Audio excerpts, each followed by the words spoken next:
고린도전서 8장 1절에서 13절까지 말씀을 우리 교독하도록 하겠습니다. 제가 한 절 읽고 우리 성도님도 한 절 읽겠습니다. 우상의 제물에 대하여는 우리가 다 지식이 있는 줄을 아나 지식은 교만하게 하며 사랑은 덕을 세우나니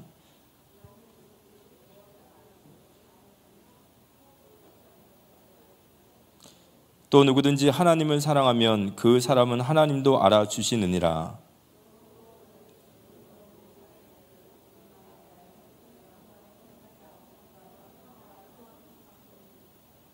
비록 하늘에나 땅에나 신이라 불리는 자가 있어 많은 신과 많은 주가 있으나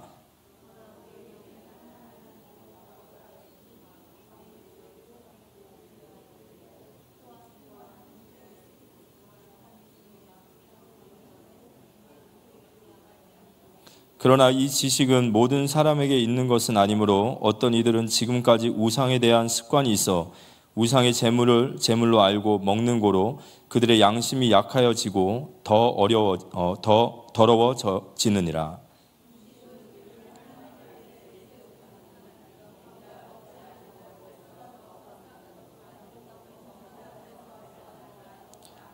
그런즉 너희의 자유가 믿음이 약한 자들에게 걸려 넘어지게 하는 것이 되지 않도록 조심하라.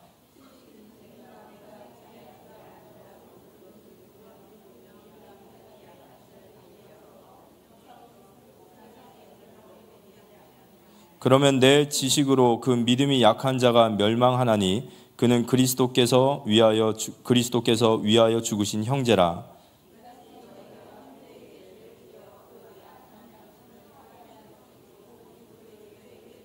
우리 같이 읽겠습니다. 그러므로 만일 음식이 내 형제를 실족하게 한다면 나는 영원히 고기를 먹지 아니하여 내 형제를 실족하지 않게 하리라. 아멘. 우리 옆 사람과 인사합시다. 예수를 바라봅시다.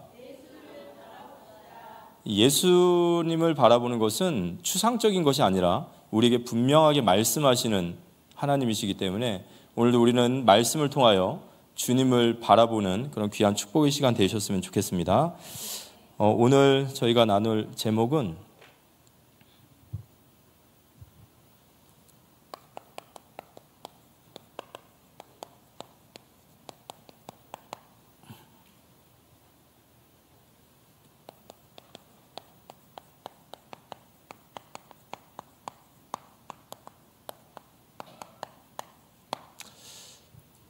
참된 복음의 길, 형제 사랑과 덕을 세우는 것이라는 말씀을 가지고 저희들이 한번 말씀을 나눠보겠습니다.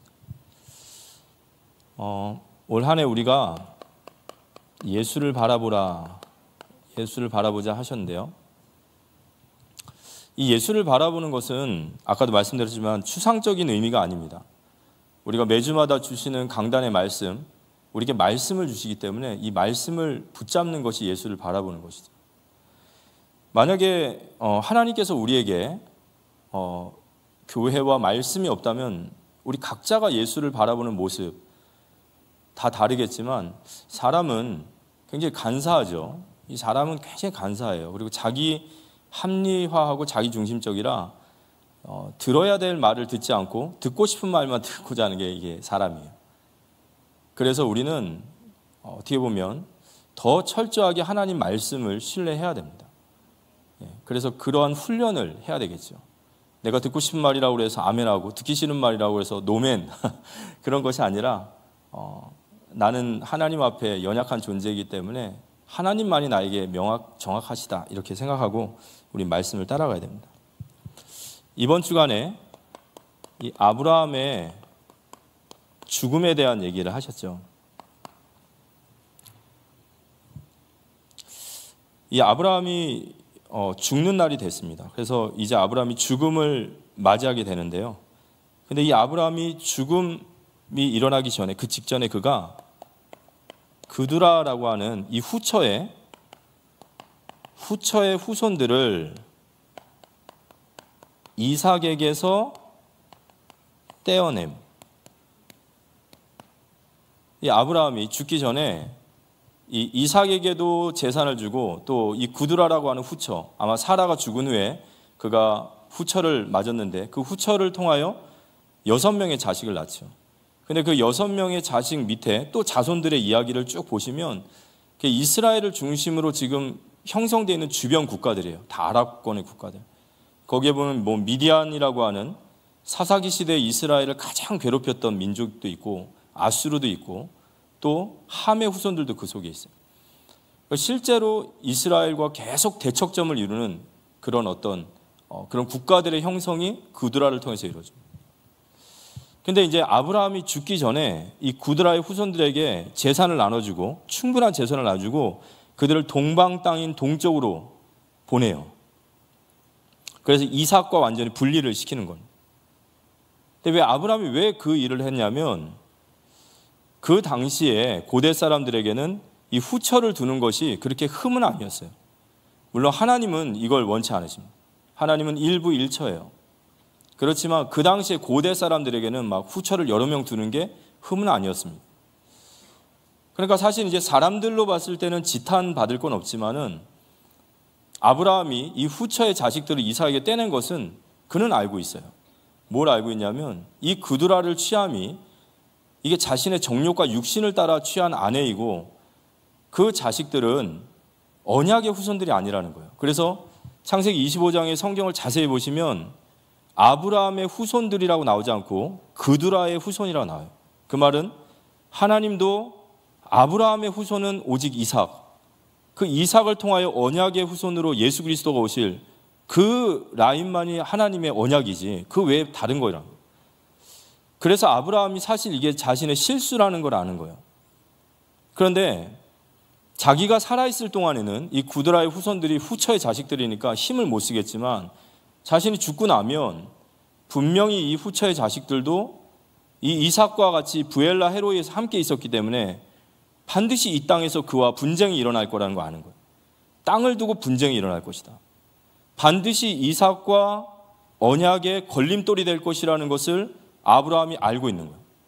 그래서 그가 죽기 전에 이 일을 완료하고 가야 되는 거예요. 내가 이 일은 마치고 가야 되는 거예요.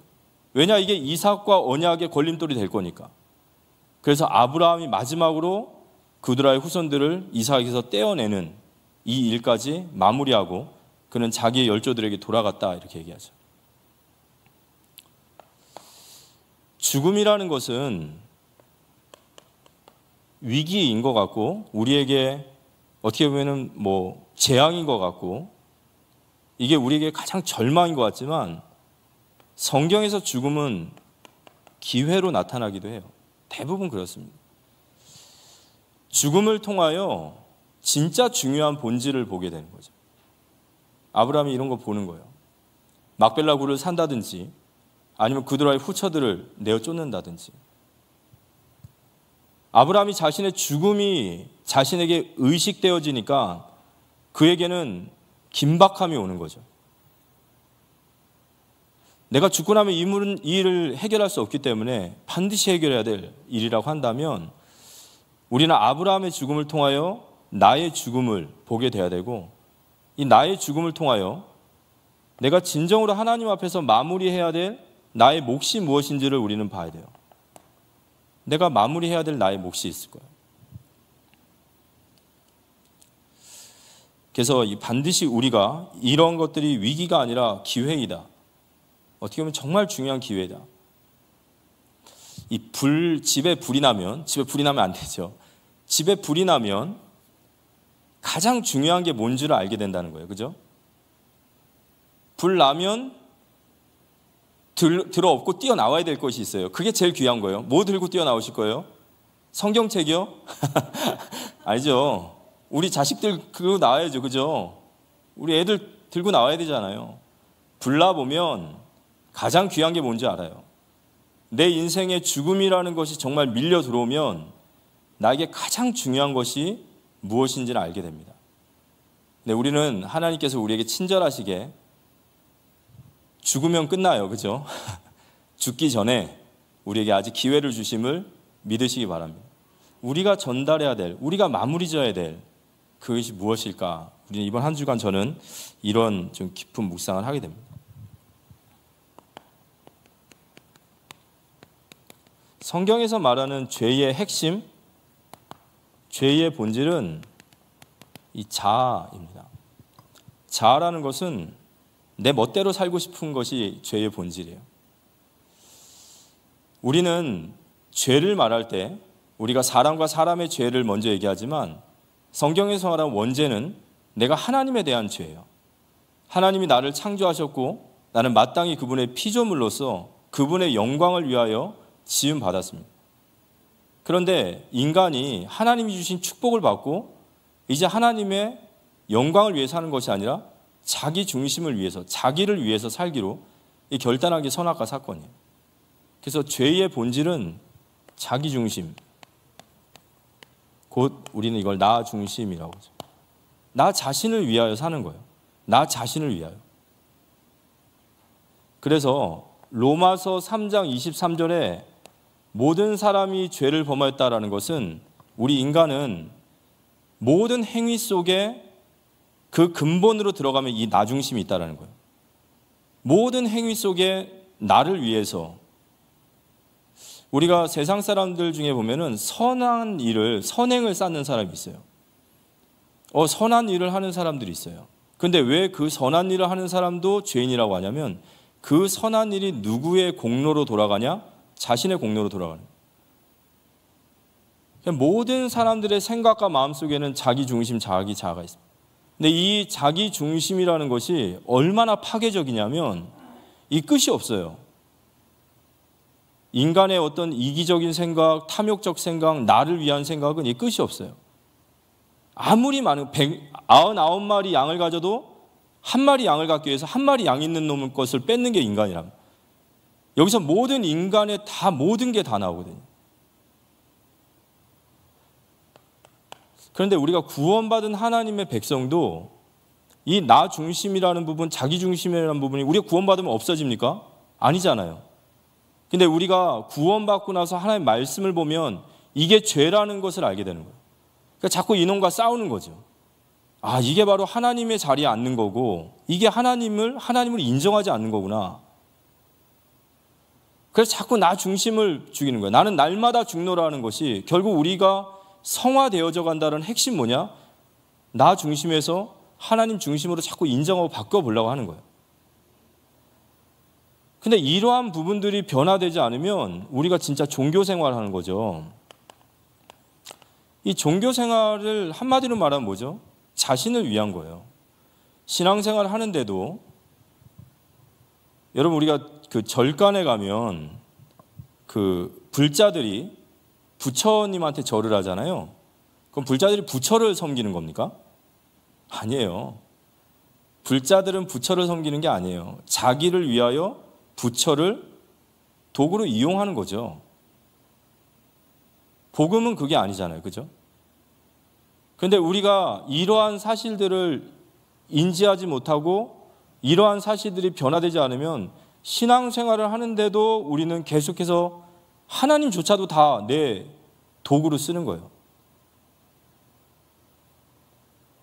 그런데 이 종교생활이라는 게 우리가 이 하나님의 말씀과 교리가 들어가면 들어갈수록 내 내면의 변화를 받지 못하면 정말로 훌륭한 이렇게 가면 같은 걸 다 쓰게 되는 거죠. 하나님 말씀이 들어오면 들어올수록 더 철저하게 나는 나 중심인 것을 속이고 충분히 모든 것을 이용할 수 있는 더 고도로 훈련된 아주 요원이 되는 거예요. 자기 중심 요원. 속에는 꽉 차 있는데 겉으로는 드러나지 않는. 그래서 점점 나 중심이 강화되는 거예요. 말은, 교리는, 설교는 충분히 그렇지 않은 것으로 다 할 수 있지만 결국에 보면은 자기 욕심, 자기 야망, 자기 중심을 위해서 모두 다 이용해 먹어요. 모두 다 이용해 먹습니다. 그래서 우리가 진짜 내면이 변화되지 않으면요, 이 기독교는 내면이 변화돼야 돼요. 말씀과 성령과 기도로 내면이 변화돼야 됩니다.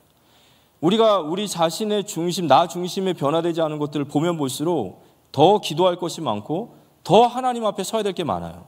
우리가 겉으로 변화되어지는 것은 작은 일부예요. 그렇지만 내 속에 진짜 변화되지 않는, 하나님조차도 내 도구로 사용하는 이런 거 봐버리면요, 진짜 답이 없어지는 거예요. 정말 하나님 은혜만 필요한 거예요. 그래서 성경은 갈라디아 2장 20절의 말씀처럼 내가 죽어야 돼요. 내가 죽고 그리스도가 사는 것은 나의 자아가 죽고 진짜 하나님이 나를 원래 창조하신 원래 인간의 모습, 하나님의 형상의 모습으로 회복되는 게 우리의 성화의 모습인 줄 믿으시기 바랍니다. 근데 왜 그렇게 하라고 하죠? 자기 중심은요, 하나님과 원수가 되는 길이에요. 나 중심으로 간다라는 것은 간단한 문제가 아니라 하나님과 반대편에 서서 반대편으로 가는 겁니다. 이게 얼마나 무서운 일이에요. 우리가 신앙생활 실컷 하는데 내가 하나님과 원수되는 길을 택하고 내가 하나님과 반대길을 간다? 이게 얼마나 무서운 길입니까? 그래서 우리가 나 중심에서 하나님 중심으로 바뀌면 바뀔수록 우리의 인생은 형제를 사랑함으로 가는 거예요. 그게 하나님의 우리를 향하신 뜻이기 때문에. 개인주의적이고 이기주의적이고 자기 중심 속에 매몰되어 있는 신앙은 창세기 3장의 문제예요. 근데 거기서 우리가 은혜를 받고 변화된다는 것은 우리가 점점 하나님의 은혜를 받고 하나님 중심으로 가면 하나님의 말씀은 내가 너희에게 새 계명을 주노니 너희가 서로 사랑하라는 거예요. 형제를 사랑하라는 거예요. 하나님을 사랑하면 너희 형제를 사랑하는 거예요. 자꾸 이타적으로 가는 거예요. 이기적인 그리스도인, 나밖에 모르는 그리스도인, 나만 축복받는 그리스도인이 아니라 점점 나의 마음이 이타적으로 가는 거예요. 그게 바로 성화입니다. 하나님 말씀을 많이 아는 것이 은혜를 받는 것이 아닙니다. 바리새인만큼 하나님 말씀을 많이 아는 자들은 없어요. 그렇지만 바리새인은 철저하게 자기중심적이고 모든 것이 자신의 공로와 유익과 자신의 영광을 위한 도구일 뿐이고 철저하게 파괴적이에요. 남의 모든 것들을 짓밟고 자기만 올라가면 되는. 그래서 죄의 본질, 죄의 핵심은 나 중심이다. 우리가 하나님의 말씀과 정말 성령의 은혜와 기도로 변화되어야 될 이 내면의 변화가 우리에게 일어나기를 기도합니다. 오늘 본문을 보면 형제 사랑과 덕을 세우는 것, 저는 이거를 참된 복음의 길이다 이렇게 말씀을 드렸습니다. 이 고린도전서 8장은요, 고린도전서는 고린도 교회의 여러 가지 문제들과 여러 가지 일들을 바울에게 이제 바울 목사님께 이제 물어본 거예요. 목사님, 이러이러한 일들이 지금 우리 교회 안에 일어나고 있는데 이거 어떻게 해야 되겠습니까? 그래서 바울이 서신을 통해서 고린도 교회에 이러이러한 대답을 해주는 겁니다. 근데 이 고린도전서 8장에는 뭐가 나오냐면 우상의 제물에 대한 얘기가 나와요. 저희들이 쭉 읽어봤으니까 아시겠지만 8장 1절에 보면 우상의 제물에 대하여 이렇게 나와요. 그래서 고린도 교회의 지금 문제는 뭐냐면 이 우상의 제물을 먹어야 되냐 말아야 되냐 뭐 이 문제예요. 근데 이게 교회 안에 큰 논쟁이 된 거예요. 파가 갈라지고 교회가 막 분열이 일어날 만큼 아주 심각한 문제가 된 거예요. 그래서 바울이 이 고린도 교회의 우상의 제물에 대한 문제를 그들에게 답을 주면서 여기에 굉장히 중요한 복음의 방향을 전달을 하는 거죠.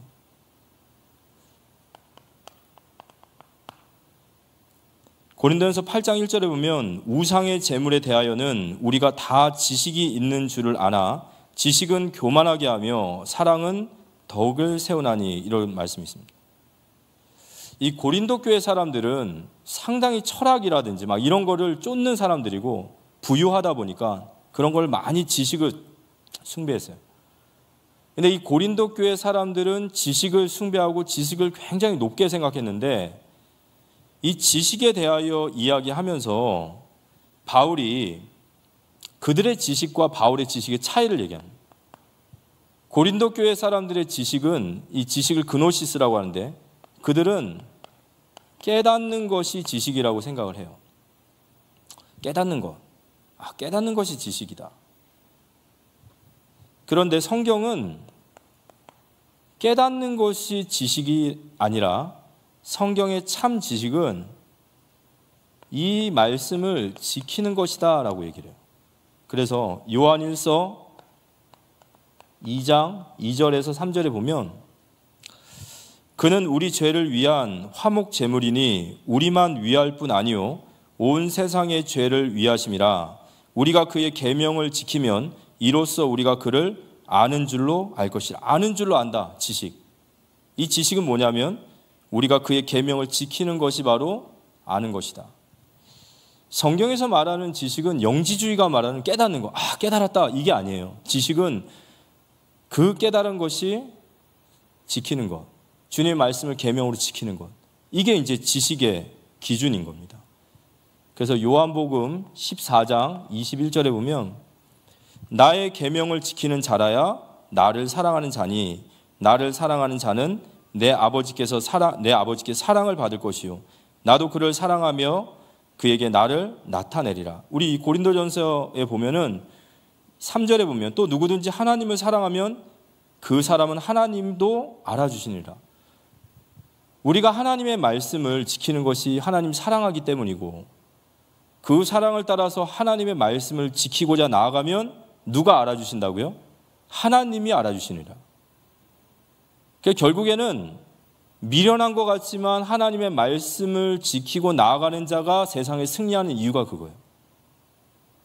바울의 참지식이죠.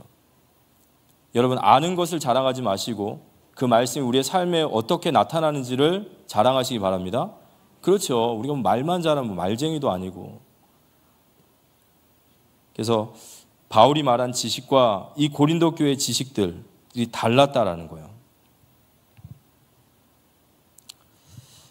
그러면 바울이 왜 이러한 일들을 막 지식을 끄집어내고 왜 이 얘기를 했냐? 오늘 본론 들어가면 우상의 재물을 먹는 것. 이 우상의 재물의 문제가 지금 있었어요. 이 고린도 교회의 우상의 재물의 문제가 왜 심각한 문제였냐면 우리나라가 지금 예를 들어서 중국의 제품들을 만약 우리나라에서 다 걷어가 버린다면 원자재, 원료, 크고 작은 것들 다 걷어가면 우리 생활이 진짜 되지 않을 만큼 너무 깊숙하게 많은 곳에 있지 않습니까? 마찬가지로 이 고린도 교회의 우상의 재물이 문제가 되는 것은 고린도 교회에 큰 신전이 있었는데 이 고린도라고 하는 지역에는 모든 음식, 특별히 고기와 같은 음식은 우상의 제사에 다 드려졌다가 나오는 거예요. 모든 음식이 또 특히 고기 같은 것들은 전부 다 우상의 제사에 대해서 다 바쳐진 제물이라는 거죠. 그러다 보니까 이 우상의 제물에 바쳐졌던 음식을 먹어야 되냐 말아야 되냐라는 이 논란이 교회 안에 일어난 거예요. 그래서 교회가 두 파로 갈라짐. 이 교회가 두 파로 갈라지게 됐어요. 첫 번째 파는 어떤 파일까요? 첫 번째. 먹어도 된다. 먹어도 된다는 거예요. 8장 4절에 보면 그러므로 우상의 제물을 먹는 일에 대하여 우리가 우상은 세상에 아무것도 아니며 또한 하나님은 한 분밖에 없는 줄 아노라 그랬어요. 이 사람들은 우상의 제물을 먹는 거에 대해서 조금 더 거리낌이 없는 사람들이에요. 왜냐하면 그건 제사상에 바쳐졌다고 해서 그 고기가 무슨 귀신이 붙냐, 그게 우상이 되냐. 그리스도께서 정말 모든 이런 율법을 완성하셨기 때문에 이거 먹는 거 우리에게 문제되지 않는다. 이 사람들은 먹어도 전혀 양심에 걸리지도 않고 당연하다, 먹을 수 있다 이렇게 얘기하는 거죠. 또 이들은 이런 음식이나 재물을 살려고 하면 그 당시에 어떤 길드라고 하는 조합에 가입을 해야 돼요. 그러면 이제 자연스럽게 사회 사람들과 접촉점이 생기니까 이게 나중에 복음 전파에도 좋지 않냐 이렇게 얘기하는 거예요. 그래서 이 사람들은 어떤 생각이 있냐면 이 우상의 재물을 먹지 못하고 이 우상의 재물을 먹는 것에 대해서 트집 잡는 것들은 그 이유가 뭐냐? 그들의 신앙이 약한 자이기 때문이다라고 얘기를 하는 거예요. 우리가 당연히 먹을 수 있는 건데 이걸 못 먹고 이거 트집 잡는 것은 그들이 신앙이 약한 자고 그들이 복음을 모르는 자고, 이들이 약한 자니까 이 사람들은 뭐가 되죠? 강한 자가 되는 거예요. 자신들은 신앙이 강한 자, 이 사람들은 신앙이 약한 자. 그러면 이 두 번째 분류의 사람들은 당연히 이 우상의 고기를 먹지 못하는 사람들이에요. 근데 이 사람들은 보통 어떤 사람들이냐면 유대주의 안에서 오랫동안 있었던 사람들이나 아니면은 복음을 막 받은 새신자들이에요. 그들은 이 우상의 고기를 먹는 게 너무 힘든 거예요. 왜냐하면 유대인들은 돼지고기를 먹지 않는, 부정한 음식을 가까이 하지 않는 그런 율법에 쪄들어 있던 사람들이다 보니까 이들에게 우상의 재물 괜찮다라고 갖다 놔도 이들은 못 먹는 거예요. 그리고 믿음 없다라고 말하니까 먹어요. 믿음 없는 사람이 되니까 먹는단 말이에요. 먹긴 먹는데 마음에는 믿음의 양심에 반하는 거예요. 그래서 오늘 보면은 너희 믿음 없는 자가 그 우상의 재물을 먹음으로써 그들의 믿음이 악하여지는 것이 아니냐. 또 복음을 막 받은 사람들, 이러한 정리가 되지 않은 사람들은 이 우상의 고기 먹으면 도리어 우리가 다시 이 우상 숭배하는 게 아니냐, 뭐 이런 생각들을 하는 사람들이 이 우상의 고기를 먹지 못하는 거예요. 그래서 신앙의 강한 측과 약한 측으로 나눠져요. 신앙이 강한 사람들은 우리는 이 고기를 먹을 수 있다. 왜냐? 우상의 고기가 어딨냐? 근데 그들이 못 먹는 것은 그들이 신앙이 약한 자들이라, 이런 얘기를 하는 겁니다. 근데 여기에 대해서 이제 바울이 답변을 하죠. 바울이 여기에 대해서 이제 답변을 하는데 8장 4절에서 13절까지 한번, 긴 장이지만 한번 제가 읽어보겠습니다. 그러므로 우상의 재물을 먹는 일에 대하여는 우리가 우상은 세상에 아무것도 아니며 또한 하나님은 한 분밖에 없는 줄을 아노라. 비록 하늘에나 땅에나 신이라 불리는 자가 있어 많은 신과 많은 주가 있으며, 그러나 우리에게는 한 하나님 곧 아버지가 계시니 만물이 그에게서 났고 우리도 그를 위하여 있고, 또한 한 주 예수 그리스도께서 계시니 만물이 그로 말미암고 우리도 그로 말미암아 있느니라. 그러나 이 지식은 모든 사람에게 있는 것이 아니므로 어떤 이들은 지금까지 우상에 대한 습관이 있어 우상의 제물로 알고 먹는 고로 그들의 양심이 약하여지고 더 더러워지느니라. 음식은 우리를 하나님 앞에 내세우지 못하나니 우리가 먹지 않는다고 해서 더 못 사는 것도 아니고 먹는다고 해서 더 잘 사는 것도 아니니라. 그런즉 너희의 자유가 믿음이 약한 자들에게 걸려 넘어지게 하는 것이 되지 않도록 조심하라. 지식이 있는 내가 우상의 집에 앉아 먹는 것을 누구든지 보면 그 믿음이 약한 자들의 양심이 담력을 얻어 우상의 재물을 먹게 되지 않겠느냐. 그러면 내 지식으로 그 믿음이 약한 자가 멸망하나니 그는 그리스도께서 위하여 죽으신 형제라. 이같이 너희가 형제에게 죄를 지어 그 약한 양심을 상하게 하는 것이 곧 그리스도에게 죄를 짓는 것이니라. 그러므로 만일 음식이 내 형제를 실족하게 한다면 나는 영원히 고기를 먹지 아니하여 내 형제를 실족하지 않게 하리라. 바울이 여기에 대해서 대답을 하는데, 바울이 이 고린도 교회의 우상 문제에 대해서 문제다라고 말하는 집단은, 문제다라고 말하는 곳은 약한 자들이 아니라 강한 자들이었어요. 야, 왜 그걸 못 먹냐? 그걸 못 먹을 이유가 뭐가 있냐? 니들의 신앙이 약한 거야 라고 말하는 그 자칭, 사실은 강한 게 아니죠. 강한 게 아니라 그들의 지식과 신앙이 잘못된 거죠. 근데 그 강한 자들을 향해서 답변을 하는 거예요. 뭐라고 답변하냐면 바울이 이렇게 얘기합니다. 우상은 없다. 그 말은 우리가 뭐 세상에 미신 잡신 없다는 게 아니라 우상의 고기라는 게 어딨냐. 우리가 아무리 뭐 제사상에 갖다 바친다 한들 그 고기가 우상의 제물이 되고 귀신이 씌우는 뭐 이런 거 아니다. 그래서 나는 이 고기를 먹을 수 있다 없다? 있다. 그죠? 난 이 고기 먹는데 전혀 문제가 안 된다. 이걸 먹는데 내가 왜 문제가 되냐? 우상이 없는데. 그러나 이러한 지식이 누구에게나 다 있는 것은 아니다. 너희들이 생각하는 것처럼 우상의 고기가 우상과 전혀 상관없다라는 지식이 모든 사람에게 있는 것은 아니다. 그 말은 아직 여기에 대한 지식이 없는 자들도 있고 여기에 지식이 아직 깊게 들어오지 않다 보니까 자유롭지 못한 신자도 있고 이러한 것들을 먹는 것 자체가 자기의 신앙에 믿음에 자기는 믿음으로 먹는 게 아니에요. 그런데 분위기상 먹어줘야 될 것 같아. 그리고 또 그러한 모습들을 보면서 그걸 이해하지 못하는 아직 지식이 있지 않는 자들도 있지 않냐. 그러므로 바울이 세 번째 얘기하는 거예요. 9절 한번 읽어볼까요? 9절 한번 읽어보겠습니다. 그런즉 너희의 자유가 믿음이 약한 자들에게 걸려 넘어지게 하는 것이 되지 않도록 조심하라 이거예요. 모든 사람들이 이 지식을 다 가지고 있는 것은 아니기 때문에 너희들의 자유가, 여기서 말하는 자유라는 것은요, 우리가 이 고린도전서 9장에 보면 권리라는 말과 같아요. 너희들이 마땅히 누릴 수 있는 것, 너희들이 마땅히 행할 수 있는 것, 그 모든 권리와 자유가 믿음이 약한 자들로 하여금 넘어지지 않도록 조심하라. 이게 바울의 답변이었어요. 아직 그들에게 그런 지식이 없는데 너희들이 믿음이 강한다라고 말하는, 너희들은 이게 온전한 지식이라고 말하지만 그건 너희의 바른 지식도 아니지만 그런 지식이 없는 자들에게 그들이 걸려 넘어지지 않도록 조심하라.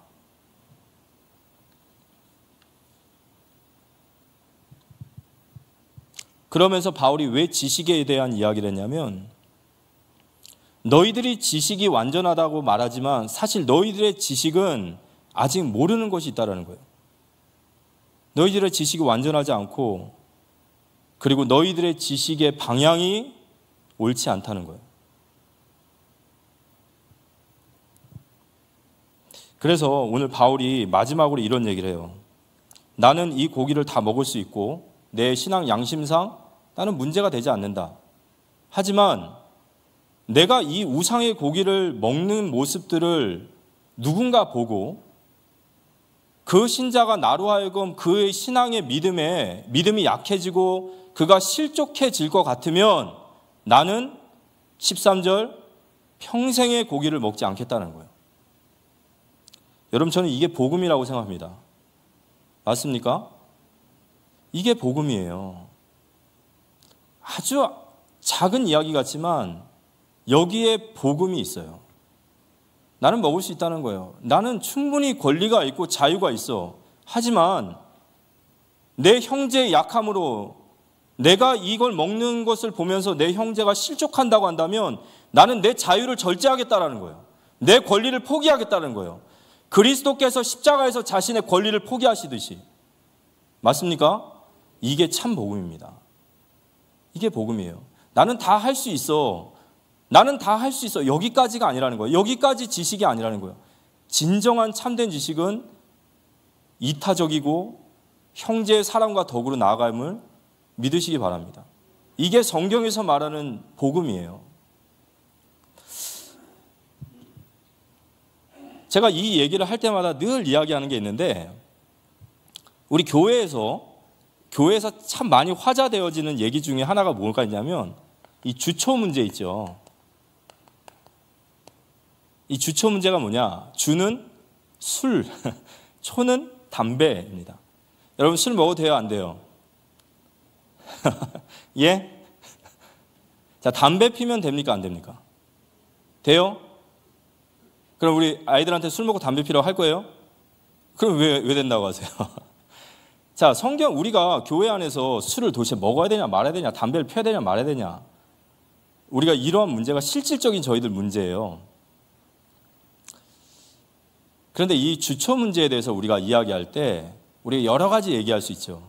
우리 거룩한 몸을 우리가 하나님 앞에 그렇게 막 해도 되겠냐, 또는 야, 네 건강에 좋지 않겠냐 이렇게 얘기하지만 성경은 이 주초 문제를 건강의 문제라고 말하지 않아요. 이걸 건강의 문제라고 하지 않고 덕의 문제라고 그래요. 건덕이라는 말은 무슨 말이냐면 덕을 세우다, 사람을 세우는 문제라고 말하는 거예요. 자, 우리가 술 먹을 수 있습니까? 담배 필 수 있습니까? 있어요. 여러분, 술 먹고 담배 핀다고 해서 지옥 가요? 안 가요. 그죠? 근데 왜 우리가 술과 담배를 먹지 않죠?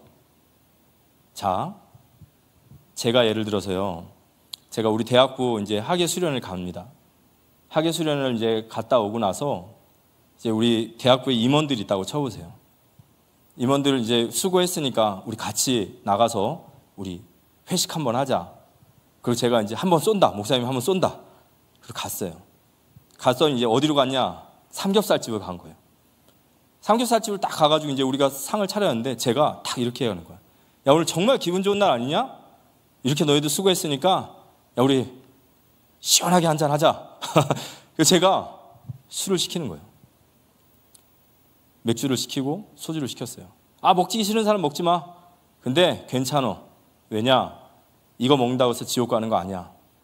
그리스도께서 우리의 모든 죄를 끝내셨어. 자유함을 누려도 돼. 괜찮아. 먹는다고 지옥 가는 거 아니야. 우린 어차피 이거 다 초월한 사람들이니까. 그리고 제가 이제 술을 먹습니다. 근데 문제는 저의 양심에 거리낌이 없다는 거예요. 나는 진짜 그렇게 믿는 거예요. 왜냐? 복음인데 내가 복음 안에서 자유롭잖아요. 뭘 못하겠어요. 형제들끼리 같이 술 한 잔도 기울일 수 있고. 그렇죠?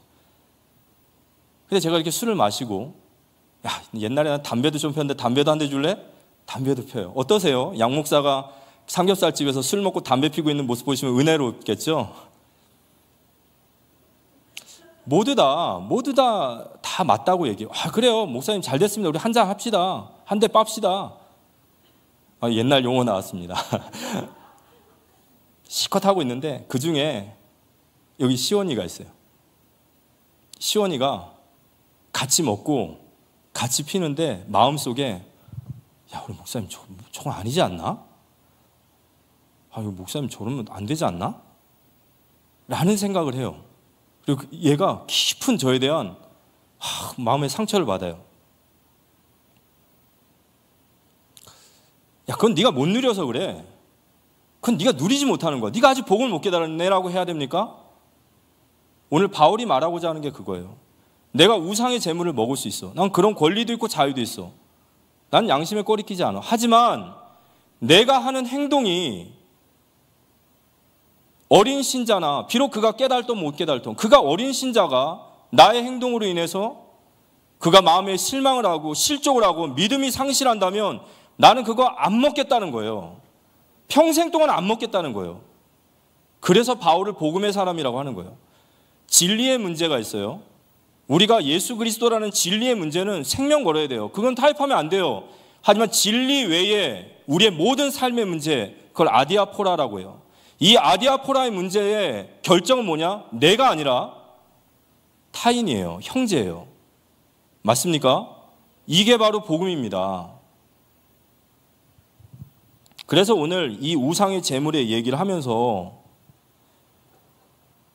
우리가 진짜 그리스도의 은혜를 받은 자가 맞고 십자가의 은혜가 정말 무엇인지 안다고 한다면 내가 주를 위해 살고자 하는 마음이 눈꽃만큼이라도 내게 남아있고 그분을 사랑하고 그분을 위해 살기 원한다면 우리의 자유와 권리는 마땅히 형제 사랑과 형제를 세우는 덕을 세우는 방향으로 가라는 거예요. 이게 우리가 나아가야 될 복음의 길이에요. 형제를 사랑하고 덕을 세운다. 이 덕을 세운다는 말은 사람을 세운다는 말이에요. 사람을 세우는 방향으로 결정하시고 사람을 세우는 방향으로 선택하시기 바랍니다. 그게 바로 계명을 지키는 삶이라는 거예요. 계명을 지키는 삶은 하나님이 그를 알아주신다라는 거예요. 자, 이제 우리 사회생활하면서 우리 기준이 딱 생겼어요. 그죠? 이제 이 말씀을 따라 나아가시기 바랍니다. 근데 불행하게도 세상 사람들은요, 우리 기독교인들 하면 술, 담배 안 하는 걸로 알아요. 그렇죠? 불신자들 앞에서 술 한잔 먹으면 불신자가 우리한테 뭐라 그러죠? 야, 너 교회 다닌다며. 야, 교회 다니는 거 술 못 먹는 거 아니야? 라고 말할 수도 있겠지만 그게 복음의 유익이 되지 않고 그게 그의 마음속에 깊은 상처가 된다면 그걸 절제할 수 있는 것이 바로 복음인 줄 믿으시기 바랍니다. 그래서 그리스도인의 자유라는 것은 방종이 아니에요. 마땅히 할 수 있는 것을 내가 하지 않는 것이 바로 자유예요. 나는 할 수도 있고 안 할 수도 있는데 내가 스스로 이걸 절제하노라. 이게 자유예요. 고린도후서 5장 14절에서 15절의 말씀 보면 우리가 살아가야 될 우리 인생의 동력이 뭘까요? 우리가 세상을 살아가면서 우리가 하나님의 말씀을 따라가고 형제를 사랑하고 형제의 덕을 세우고자 하는 것은 이유가 없어요. 그리스도의 사랑이 우리를 강권하시기 때문에 그래요. 우리가 그리스도의 사랑을 받은 자이기 때문에 그 사랑이 나로 하여금 그분을 사랑하고 계속 그분을 따르게 만드는 거예요. 어떠한 동기도 아니에요. 율법도 아니고 우리의 공로도 아니고 주님이 나를 사랑하시는 그 마음이 나를 강건케 하셔서 우리가 생각한 건데 한 사람이 모든 사람을 대신하여, 이 모든 사람은 나잖아요. 나를 대신하여 죽었은즉 모든 사람이 죽은 것이라. 그가 모든 사람 나를 대신하여 죽으심은 살아있는 자들로 하여금 다시는 그들 자신을 위하여 살지 않고 오직 그들을 대신하여 죽었다가 다시 살아나신 이를 위하여 살게 하려 함이라. 우리가 복음의 뿌리가 내려지고 복음을 깨달으면 내가 살아가는 동안에 나 자신을 위하여 살아가는 것이 아니라 나를 위하여 십자가에 죽으신 주를 위해 사는 것이 마땅하다라고 생각하는 것이 그게 복음의 사람이에요. 그게 복음 깨달은 거예요. 그게 복음 깨달은 겁니다. 그 주님을 위해 살아가는 것. 그 주님을 위해 살아가는 길이 뭐라고요? 형제를 사랑하고 덕을 세우라.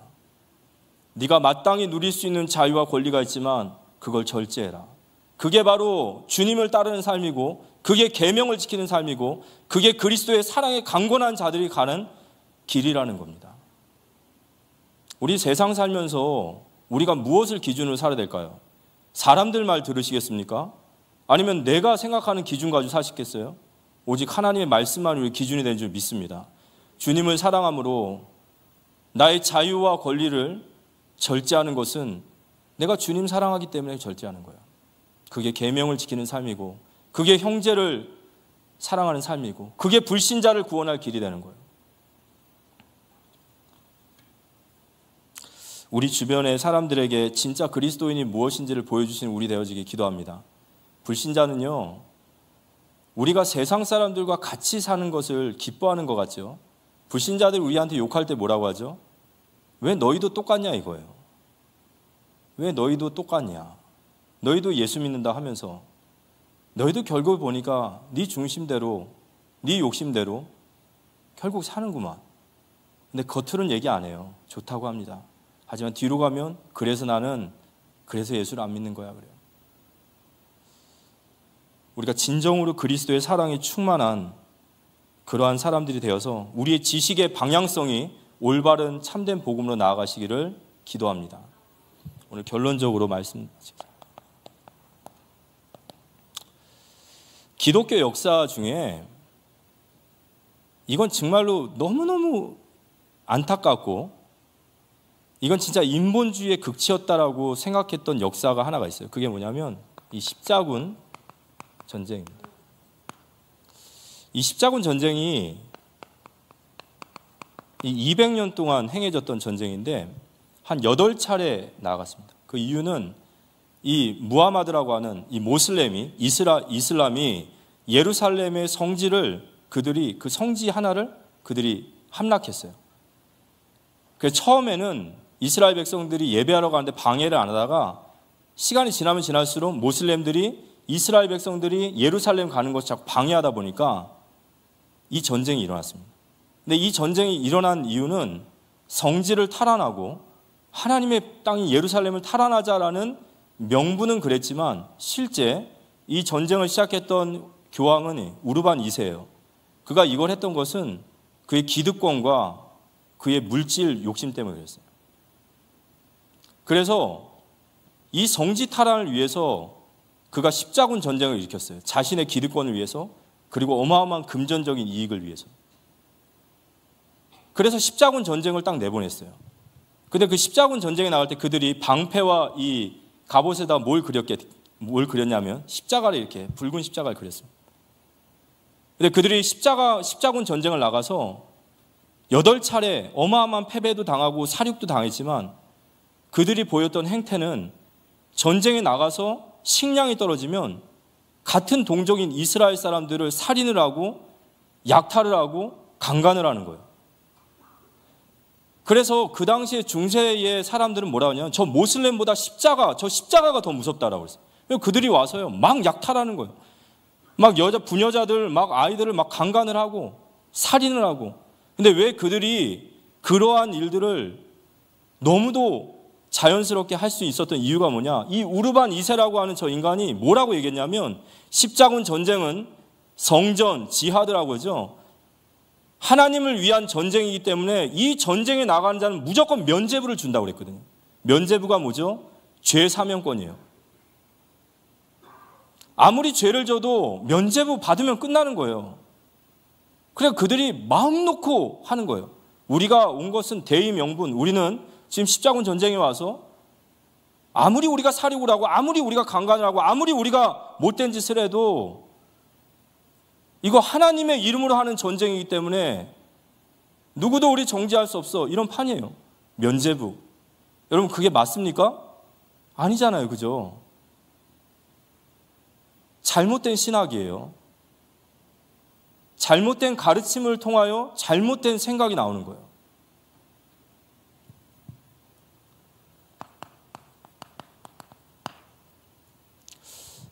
용서.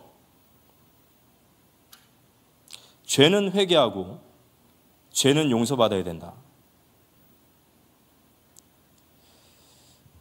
우리가 성경에 보면 용서하라 이렇게 나와요. 용서하라.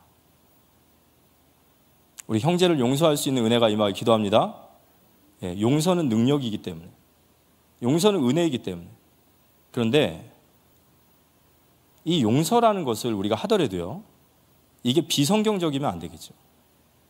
과연 성경에서는 용서를 어떻게 가르치느냐가 굉장히 중요합니다. 이 용서는 굉장히 어려운 주제예요. 그래서 우리는 이 성경적인 원리를 반드시 따라가셔야 돼요. 세상에서 가르치는 것이 아니고 우리가 대충 통밥 재지 마시고 진짜 성경에서 가르치는 용서가 무엇인지를 바르게 아셔야 됩니다. 그래서 마태복음 18장에 이 용서가 나와 있어요. 마태복음 18장 15절 한번 볼까요? 한번 읽어보겠습니다. 지우지 마시고 한번 읽어볼게요. 같이 한번 읽어보겠습니다. 내 형제가 죄를 범하거든 가서 너와 그 사람과만 상대하여 권고하라. 만일 들으면 내가 내 형제를 얻은 것이요. 자, 여기서 보면은 내 형제가 죄를 범하거든 가서 그 사람과 상대하여 권고하라. 그 죄를 이야기하고 용서하라입니다. 그런데 여기서 보세요. 가서라는 말이죠. 누가 가야 되는 거예요? 누가 용서를 말해야 되는 거죠? 내 형제가 범죄하거든 누가 가라고요? 가해자가 용서를 하러 가는 거예요? 피해자가 용서를 하는 거예요? 자, 다시 성경 구절 다 보세요. 성경 구절 다시 한번 들어주시겠어요? 내 형제, 나에게 죄를 범한 형제가 있거든 가서라고 하면은 여기 가야 될 사람이 가해자가 가라는 거예요? 피해자가 가라는 거예요? 피해자가 가라는 거예요. 피해자가 가라는 거예요. 가해자가 용서를 하라는 게 아니라 피해자가 가서 가해한 형제에게 용서를 하라는 거예요. 이게 성경에서 나와 있는 용서예요. 그래서 여러분 보세요. 용서는 강요될 수 없다 이거예요. 맞습니까? 여러분 용서를 강요할 수 있어요? 용서를 강요하면 될까요? 아니, 대답을 안 하세요. 용서를 강요하면 될까요? 오늘 성경적으로 보면 피해자가 가해자에게 가는 거예요. 내가 너에게 용서를 한다. 가해자가 피해자에게 용서를 한다는 게 아니에요. 그래서 용서는 강요될 수 없어요. 절대로. 그래서 가해자와 제3자는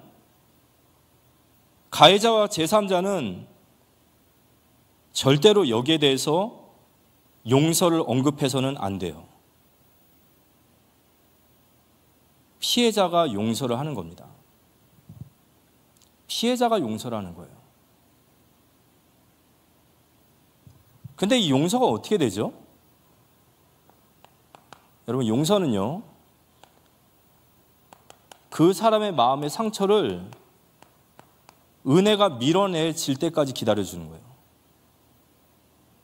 그 사람의 진정으로 그 사람의 마음의 상처를, 은혜가 그 상처를 밀어낼 때까지 기다려야 되는 거예요.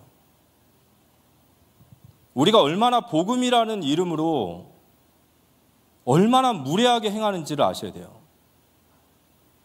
그리스도께서 모든 문제를 끝내셨고 이 땅에 죄 없는 인간 있냐? 누가 누구를 정죄하냐? 맞는 말이에요. 틀린 말 아니에요. 그죠? 너도 죄 짓고 나도 죄 짓는데 누가 누구를 죄인이라 정죄하냐? 틀린 말이 아니에요. 그런데 그 말을 당한 가해자가 어느 구석에서 듣고 있다. 자, 제가 뭐 예를 드는 거예요. 예 들기도 싫은 예시죠. 제 딸이 성폭행을 당했다 쳐보세요. 성폭행을 당했어요. 그게 폭행이 됐던, 그게 꼬드겼던, 뭘 했던 내 딸이 당했어요. 부모 마음이 어떨까요? 부모 마음이 어떨까요?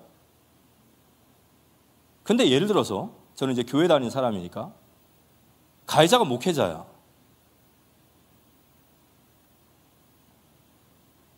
근데 만약 이 사실이 진짜다. 그러면 그 가해자는 어떻게 해야 될까요? 어떻게 하는 게 맞죠? 오늘 보면은 피해자가 가해자에게 가서 권고하라. 그 죄에 대해서 이야기하고 용서하는 거예요. 그는 진짜 하나님 앞에 회개해야 돼요. 그리고 하나님 앞에만 회개할 것이 아니죠.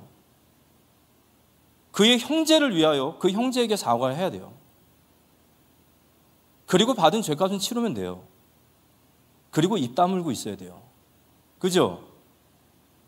근데 그가 이렇게 얘기해요. 누가 누구를 정죄할 수 있냐? 그게 맞는 말이지만 바울이 내가 죽는 날까지 우상의 고기를 먹지 않는 것이 복음이라고 하면 그거 복음 아니에요. 그거 복음 아닙니다. 그건 철저하게 나 중심이에요. 복음은 형제의 사랑과 덕을 세우는 것입니다. 어디서 문제가 왔을까요? 여러분, 구원파 있죠? 구원파가 어떤 문제가 있죠? 구원파는 그리스도의 피값이 나의 모든 죄를 해결하셨다. 나의 과거와 현재와 미래의 모든 죄를 완전히 영원히 단번에 다 해결하셨다. 맞죠? 그래서 네가 만약에 죄책감과 죄의식을 느낀다면 그건 그리스도의 피가 완전한 것을 부인하는 거야. 이상하죠?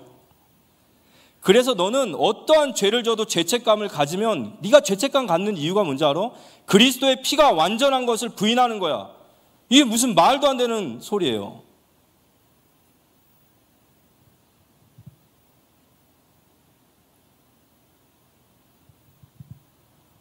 제가 이 얘기를 한 거는 오늘 바른 복음을 설명하기 위해서요. 참된 복음이란 나 중심적일 수 없어요. 설사 저 말이 맞고 우상의 재물을 먹을 수도 있고 먹는데 내가 자유하더라도 나의 생각과 내 결정과 내 판단은 연약한 형제를 향하여야 되는 줄 믿으시기 바랍니다. 그 사람이 비록 소수여도 아무 힘이 없어도 아무 능력이 없어도 그 사람이 받을 아픔과 상처와 그 믿음의 실족감을 보면 입을 닫아야 되는 거예요.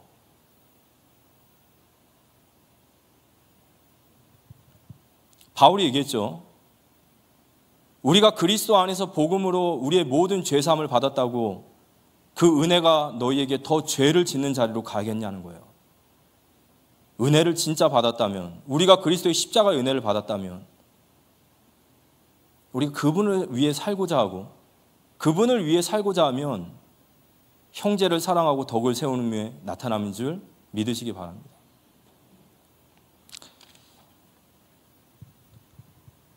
그래서 저는 철저한 자기중심적 신앙, 여기서 나와야 돼요. 이게 얼마나 무서운, 이게 얼마나 모든 것을 다 파괴시키는지를 우리는 알아야 됩니다. 결국에는 공동체가 파괴돼요. 왜냐하면 자기중심만 가지고 있는 교회라고 생각해 보세요. 끔찍하죠. 다 나밖에 몰라요. 다 내가 나밖에 모르고 나 이기적이고 내 생각만 하고. 여러분, 우리는 신앙으로 훈련받아가지고 얼마나 말도 잘해요. 그죠? 말도 잘하는 사람들이 다 자기중심으로 똘똘 뭉쳐있으면 이 교회에 과연 어린 신자, 연약한 신자, 새 신자 여기 발 붙일 수 있을까요? 교회가 이타적이어야 될 이유는 바로 공동체를 세우는 하나님의 계획인 줄 믿으시기 바랍니다. 그래서 우리는 정확한 기준만 딱 가지고 있으면 돼요. 왜냐하면 그래도 기준이 있어야 내가 지금 올바르게 가고 있는지, 올바르게 가지 않는지, 나의 신앙의 열매가 형제를 사랑하고 덕을 세우는 열매가 나타난다면 나의 신앙이 비록 좀 투박할지라도, 많은 것을 알지 못하더라도 그 주님의 길을 가고 있는 거예요. 그렇지만 내 신앙의 열매가 그와 정반대로 형제의 실족과 덕을 세우지 못하는 방향으로 나타난다면 그러한 길은 올바르지 못한 길인 것을 우리는 알고, 정말 우리 교회 공동체가 올바르게 세워질 수 있도록 목사님 혼자만의 이야기 아니라 우리가 변화되어야 되는 줄 믿으시기 바랍니다. 우리가 진정으로 복음의 사람이 돼서 우리 자신만을 여기고 사는 것이 아니라 바울처럼 나의 자유와 내 권리가 약한 자들의 믿음을 실족시키지 않도록, 나는 우상의 고기를 먹을 수 있는 자유도 있고 권리도 있지만 진정한 그리스도의 자유, 나는 포기할 수 있는 권리도 있다는 거예요. 난 다시는 그 고기를 먹지 않겠다. 우리 모두 다 그 은혜를 받고 정말 우리 교회가 그러한 연약한 많은 신자들, 지식이 연약하지만 이 교회에 정말 복음을 받고 오는 연약한 신자들이 이곳에서 잘 세워질 수 있는 그런 믿음의 공동체로 세워지는 일에 우리 모두 쓰임받기를 살아계신 예수님의 이름으로 기도합니다. 우리 찬송가 151장